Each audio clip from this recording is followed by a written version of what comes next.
Hello and welcome to CGTN. Today is the Tibetan New Year. That's why we're seeing thousands and tens of thousands of pilgrims and tourists gathered here on this square to pay their respect to their gods.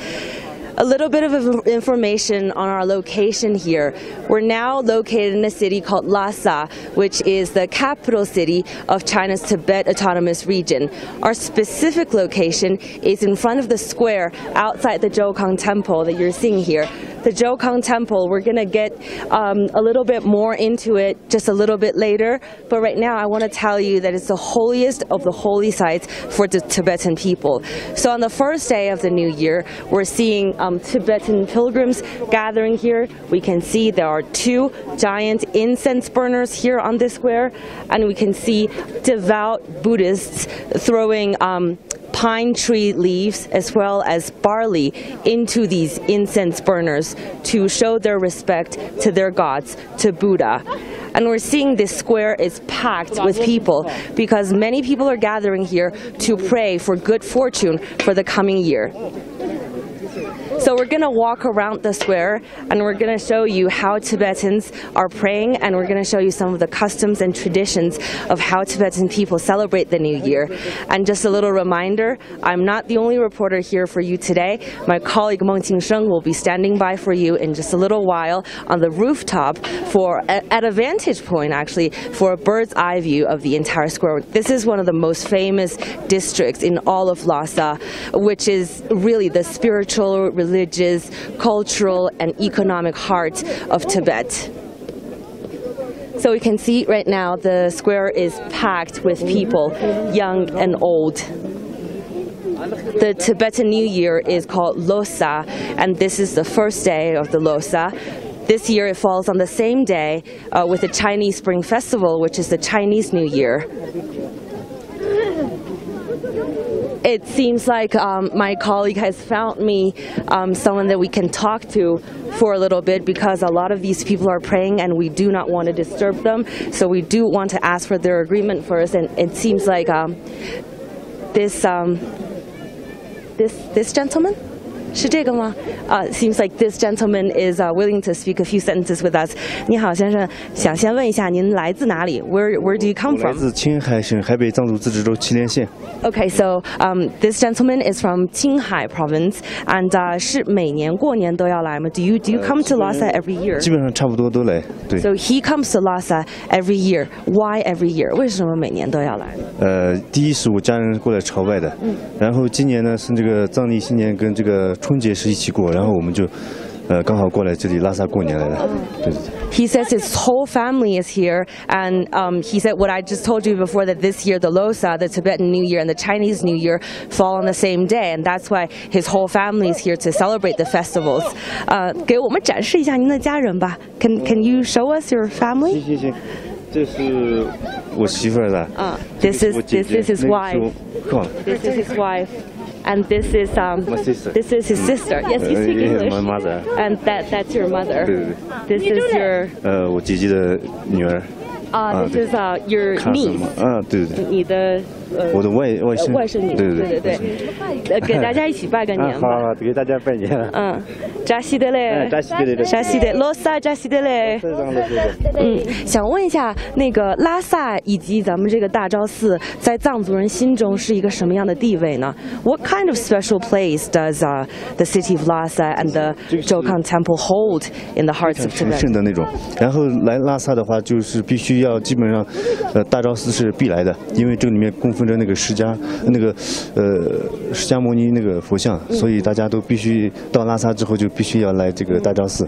He says because there's a full body length Buddha statue inside of the Jokhang Temple, so this is one of the holiest sites for Tibetan people, and for every Tibetan person coming to Lhasa, you must visit the Jokhang Temple. 好，非常感谢您参加我们的直播. Thank you very much for joining our show. 谢谢，扎西德勒。Okay, so today our plan is to just walk the square and to show you this most famous district in all of Lhasa and probably in all of Tibet. So as I just told you before, the city of Lhasa and the Jokhang Temple really hold special place in every Tibetan person's heart. So you can see on this square, sorry, I'm a little bit short of breath because the altitude here is quite high. It's about 3,000 meters above sea level. So if we could just pan the camera a little bit without disturbing the pilgrims, we can see people young and old are kneeling down on the floor, dropping their body to the ground, and then they would stand up, take 3 steps, and repeat the whole sequence again. This is a sequence of gesture called prostration, and it's very difficult on the body indeed, but the hardship on the body, it's a way for Tibetan people to show how devout they are to Buddha, to their gods. And it's also a way for them to meditate and purify their mind, body, and heart.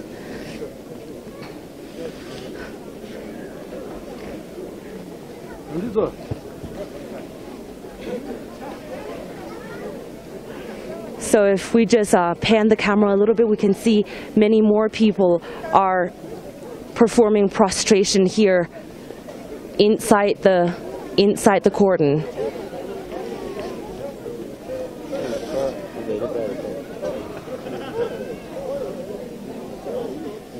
Some of these people have come a long way,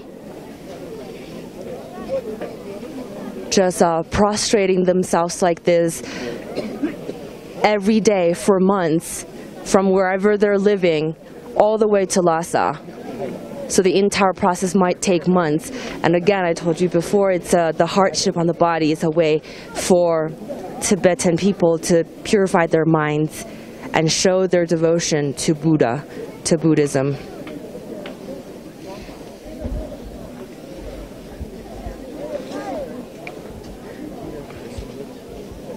So today is the first day of the Tibetan New Year, known as Losar in Tibetan.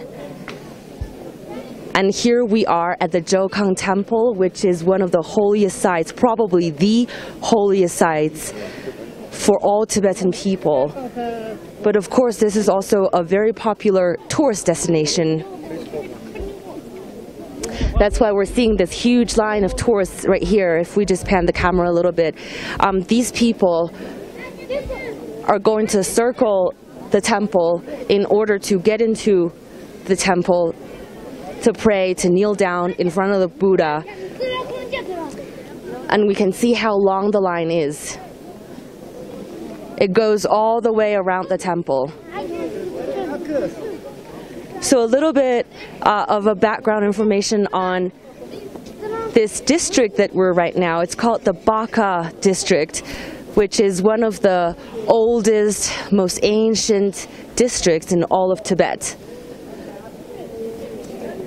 And we can see various little shops lining the streets, and this is where you can get the most characteristic Tibet, the items, commodities that most representative of the Tibetan culture.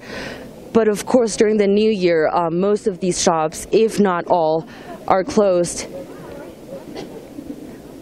But the square has never been more crowded because it's the New Year, and like I said before, the Spring Festival and the Losar, the Tibetan New Year, this year fall on the same day. So that's why we're seeing this huge line of visitors, some pilgrims, some just tourists from other Chinese ethnicities coming here to visit this region.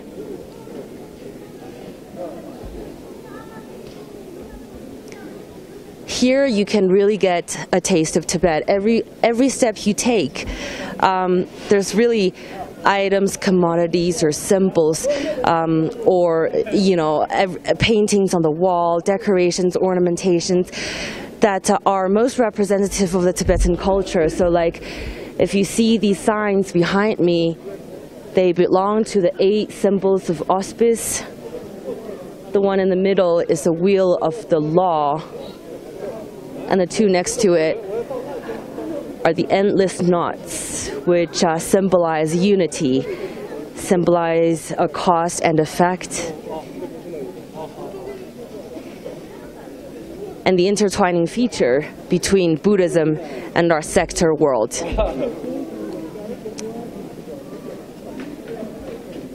So like I told you before, I'm not the only reporter showing you this district today. My colleague Meng Qingsheng is actually standing by over there up the rooftop. Hello, Qingsheng. Hi. Yeah, just take a look at everything here. Yeah.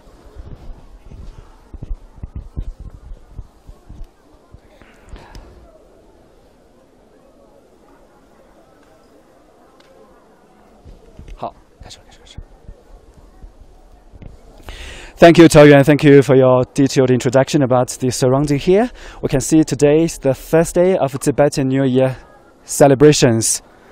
And yeah, hello everybody. Welcome to join us on CGTN live streaming at the city center of Lhasa. I'm now standing in front of the Jokhang Temple, and I'm standing on a rooftop. You know, today is the very first day of the Tibetan New Year celebration.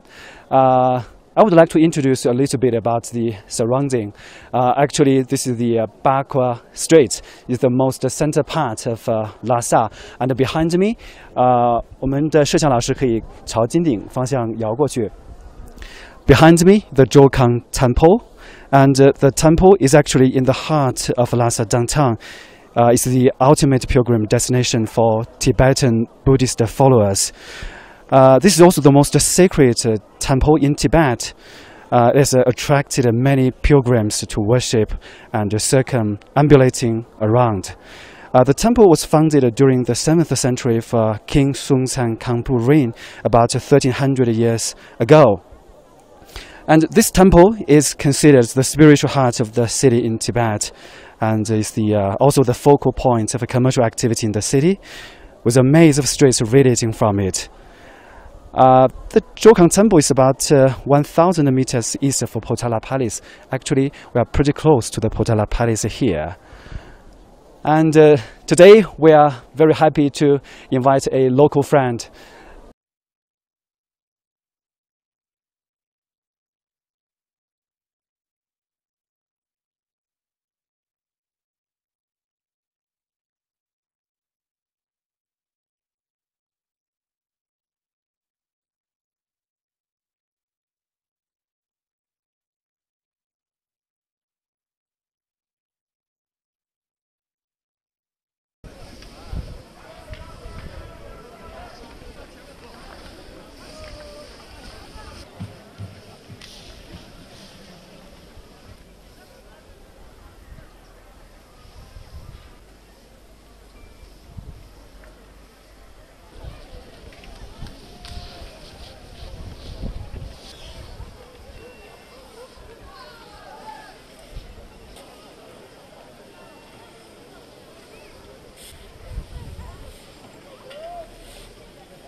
Hello everybody, welcome back. Just now there's some signal problems, but now I would like to present to you the very moment of the local Tibetans they're now doing the New Year prayers. Just now my colleague Tao Yuan introduced to you the details and everything, what the prayers is all about. But today, now I would like to introduce to you a local man, my friend Lob Jendui, right? Right, that's good pronunciation. A lot of people can't pronounce it correctly. Okay. I'm not learning to pronounce the Tibetan name you got something else. in an authentic way, right? Yeah. Okay. So, my friend, today is the first day of the Tibetan New Year. That's right. We need to send our audience the New Year greetings in Tibetan Send our way, greetings. right? Yeah. Okay. Look, So I just learned from you this Definitely work line, right? Yeah. Let's work together. Okay. 这是地雷普松草，阿玛帕主公康桑，电度地瓦特巴修，土桑塔祖查罗罗有瓦修。 Happy New Year, everybody. Happy New Year. Okay. Just now, I introduced to you that Lobu is a local people, and can you share with us what are the most amazing things for the Tibetan New Year celebrations? All right, so Tibetan New Year is very much like Thanksgiving Day. It's very much like all the family members, all the friends coming together from far away. Like coming together, it's a great celebration. And then we cook together, and eat together, sing together. We sing a lot during the Tibetan New Year. And then all the kids can get some, the lucky money or the pocket money. red envelopes. Yeah, the red envelopes Okay, yeah. that the older people will give to the kids. So that's the happiest thing for the kids. For the older people, we're very happy to see those younger, like working different places, coming together, and then to share a lot of things together. That's the best part of Tibetan New Year. Okay. So, Rob, you know that today is the very first day of Tibetan New Year. We know that there's going to be a 3-day celebration. So, what are the different activities on the agenda? Oh, the very important thing is like what we do is we usually circumambulate the Potala Palace, circumambulate the Jokhang Temple, and then during the circumambulation we pray. We say our prayers. We pray for the people we love. We pray for the peace. We pray for the world. We pray that everything will be splendid. It will be great in the future. For a lucky new year. Yeah, for the better new year. And one thing is like very good about Tibetan New Year is when we pray that we know what we really want. It's like a New Year resolution. Yeah. So you know what's your goal of the year, and then you're gonna have a kind of goal in this year to work for. That's really, What do you want? I want to make my company better so that I can help more people. Okay. Yeah. Okay. Yeah. So, what's your companies do now? So, We are working on education. Like that's cool. we have after-school curriculums like a basketball, soccer, American football, and also Tibetan, Chinese, English, and a lot of it's a compulsory program courses. benefiting more people here, right? Yeah, we're trying. Yeah. We're trying. It's not going back to the New Year celebrations. Yeah. So this is the first day. So what Yeah. about the second day and third day? Are there different things on the agenda? Yeah. The second day, like you usually like bring the family members over, like together.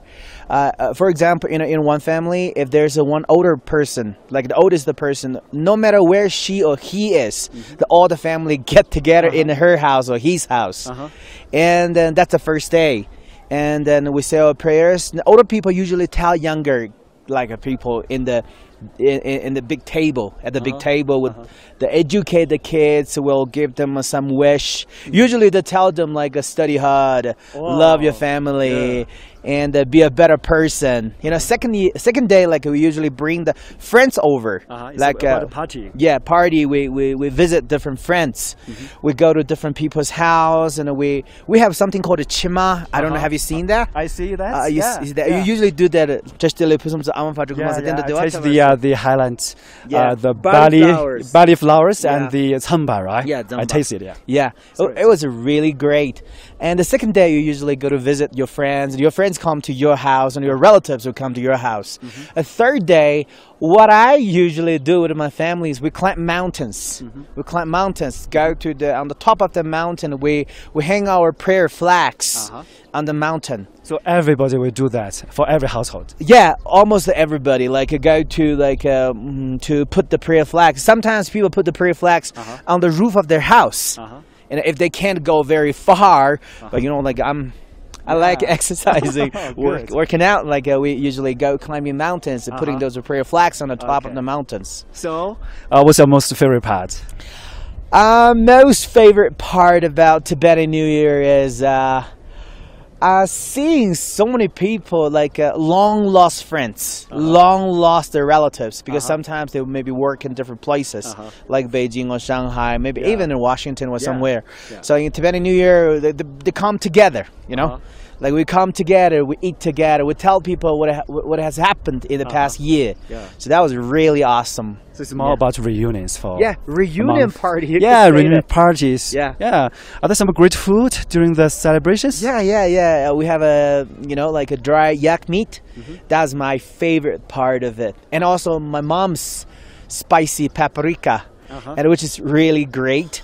And then putting some, and also we have a fried potato, and also there are lots of food, you know, but I'm not very into food. I'm into pretty much the atmosphere that we created during the New Year, like drinking together, sing for each other. That's the really cool things about Tibetan New Year. Okay, so hello everybody. Just to remind you, we are now doing a live streaming at the city center of Lhasa, and behind us, actually, this is the Jokhang Temple, the most sacred place for Tibetans.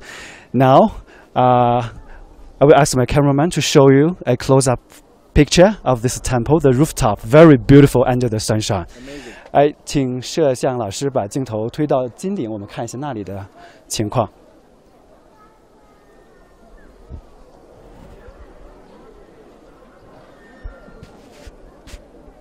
As I just introduced to you, the Jokhang Temple is in the heart of Lhasa downtown. Actually, it's the ultimate pilgrimage destination for Tibetan Buddhist followers. This temple was built in the 7th century. It's about 1300 years old.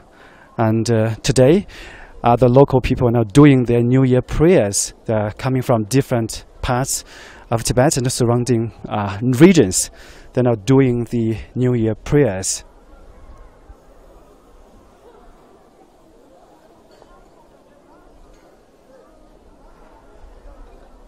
Hi, Robu. I think we need to continue our talking about the New Year celebrations, right? Yeah. So, because CGTN reporting team stayed here in Lhasa for like a week reporting the New Year celebrations. I talked with the local people, especially the young people. Actually, they have different feelings compared to when they were young about everything, the activities during the New Year. So, what about you? What's the evolvement over the years for the Losar festival? Pretty much like there's a big change actually here how we celebrate Tibetan New Year. Well, a lot, you know, we like drinking and dancing. That's a great party time.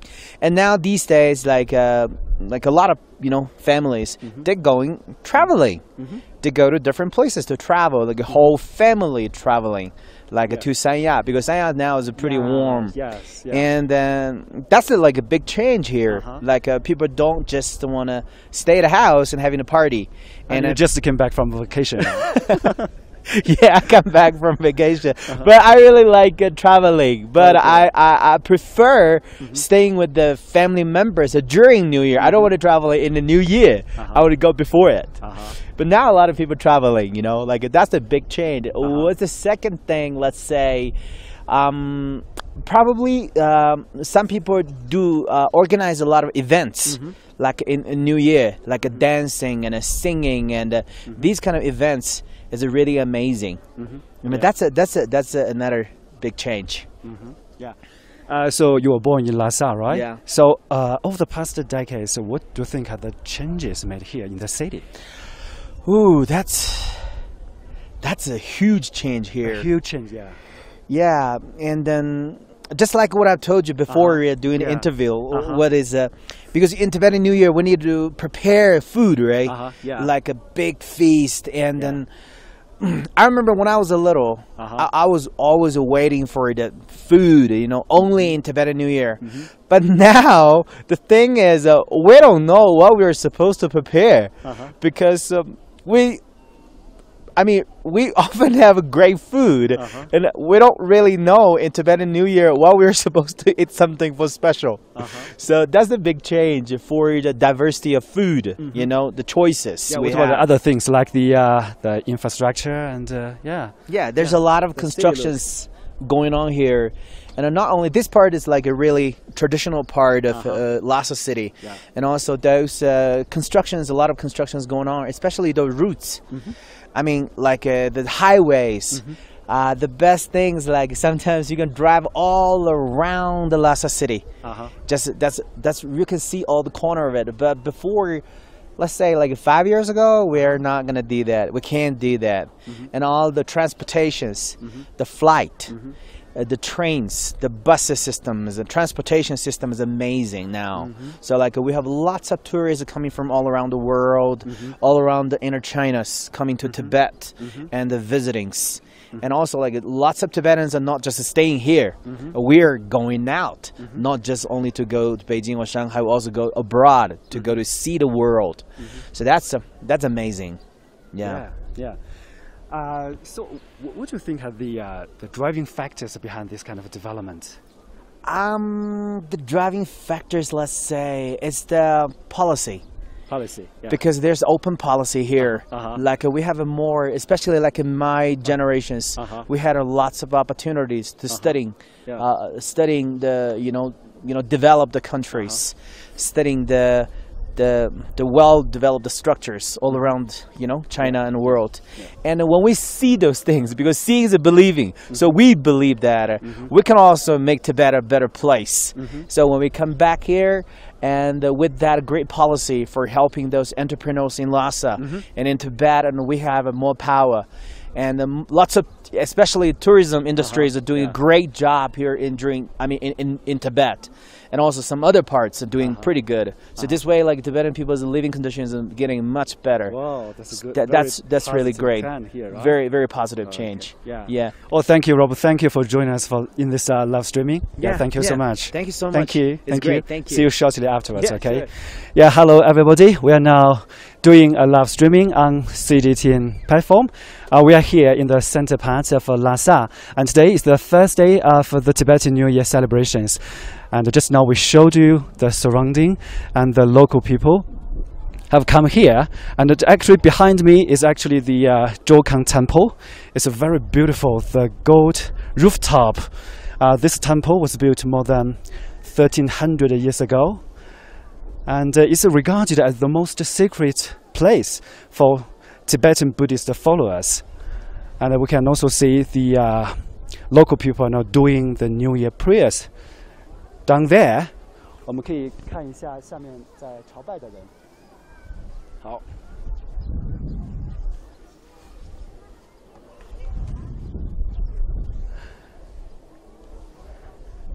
So today is the very first day of a Tibetan New Year celebration, and this angle is from a rooftop. We can see the Jokhang temple and the local architectures. And afterwards, I will join my colleague Tao Yuan downstairs to take a closer look of how the local people are doing their prayers and what are their special ways to celebrate the New Year. And now I would like to hand over to my colleague Tao Yuan.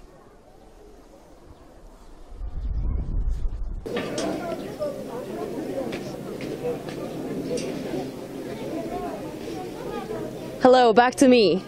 So that was my colleague Meng Qingsheng just over there on the rooftop, and he'll be coming down to join me, right? Bring your guests with you. It seems like you've had a lot of fun talking to your guests about local culture, about the ways that local Tibetan people celebrate the Losar, their New Year.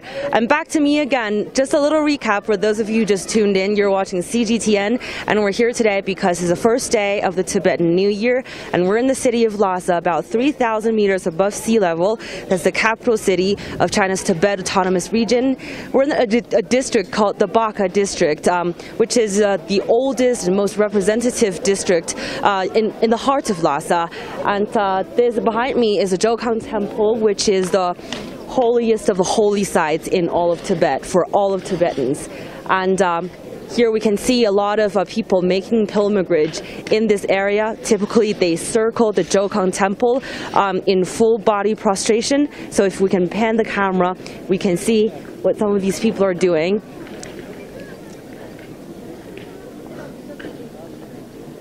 Seems like some of these people are a bit camera shy, so let's not disturb them as they engage in their religious rituals, prayers.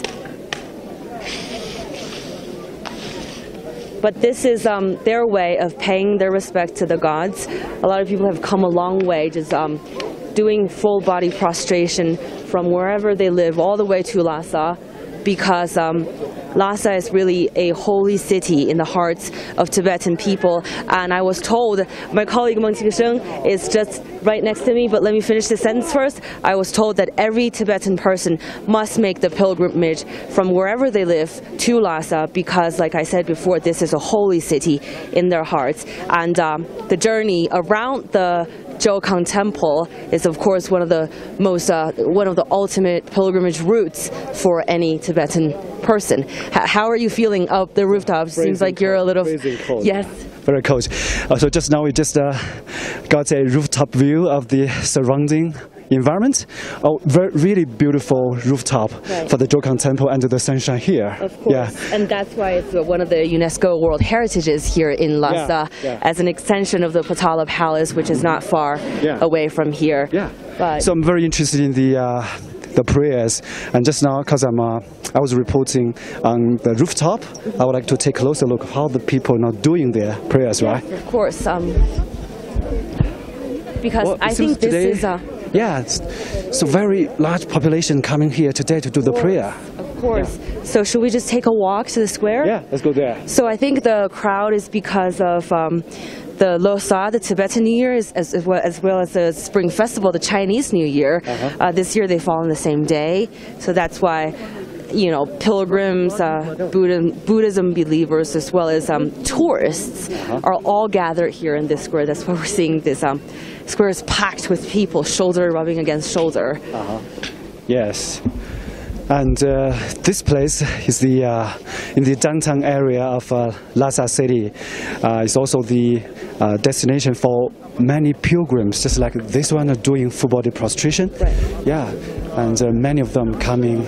Actually, they come here every day, right? But today the occasion is different. As the very first day of the new year. Yes, of course. A lot of local Lhasa people like to come to this district to kind of encircle the temple, to pray every day. Probably one of the first things they do each morning. And the entire walk is about 1 kilometer. So I think that should take them about a couple of hours. Yes. Yeah, actually yesterday afternoon I was here.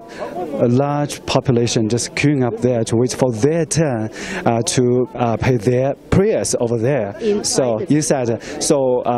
Actually Lhasa city here is also the center part of the Tibetan Buddhism, right? So it's also an important attraction for local tourism and traveling, right? Right, of course.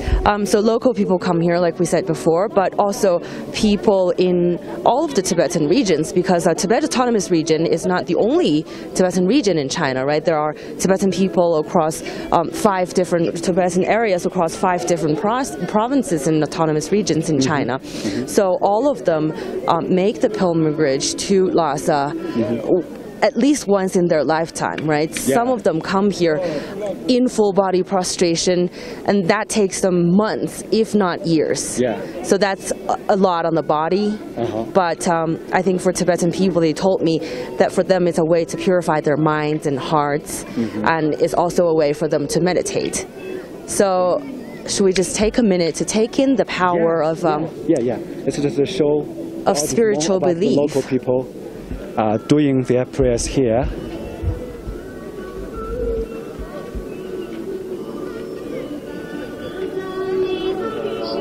Pilgrims in really colorful Tibetan costumes. Yes. I think they're really they're made to suit the Tibetan way of living, because traditionally they're a nomadic culture, right? So if you look at the robes that the men and the women are wearing, it's only got 1 sleeve.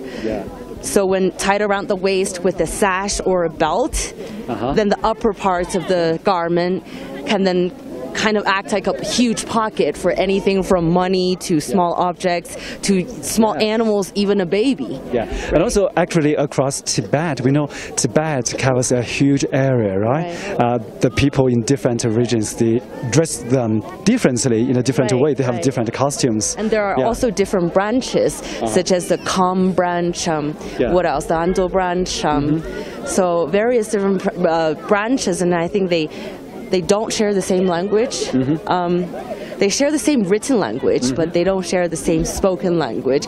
So when a lot of them travel to Lhasa from other provinces and regions, it might be hard for them to even communicate with the locals, even if they belong to the same ethnicity.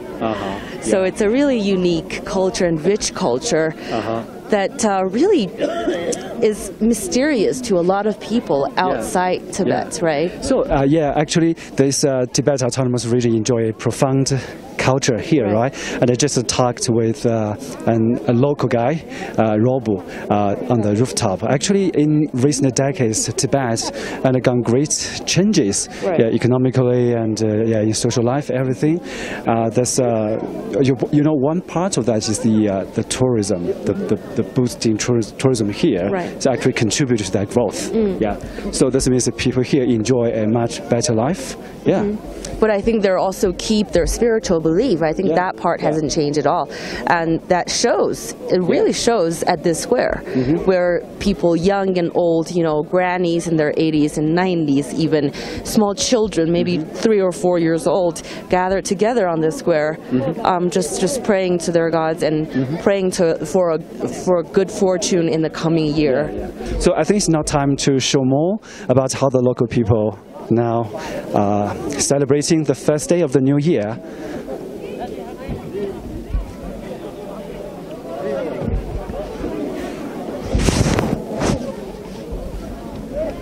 And with that, I think it's also appropriate for us to end the program right here as our audience take in the great view at the square. So thanks for watching and goodbye. Thank you very much. Thank you. Bye bye. Jash Dele. Jash Dele.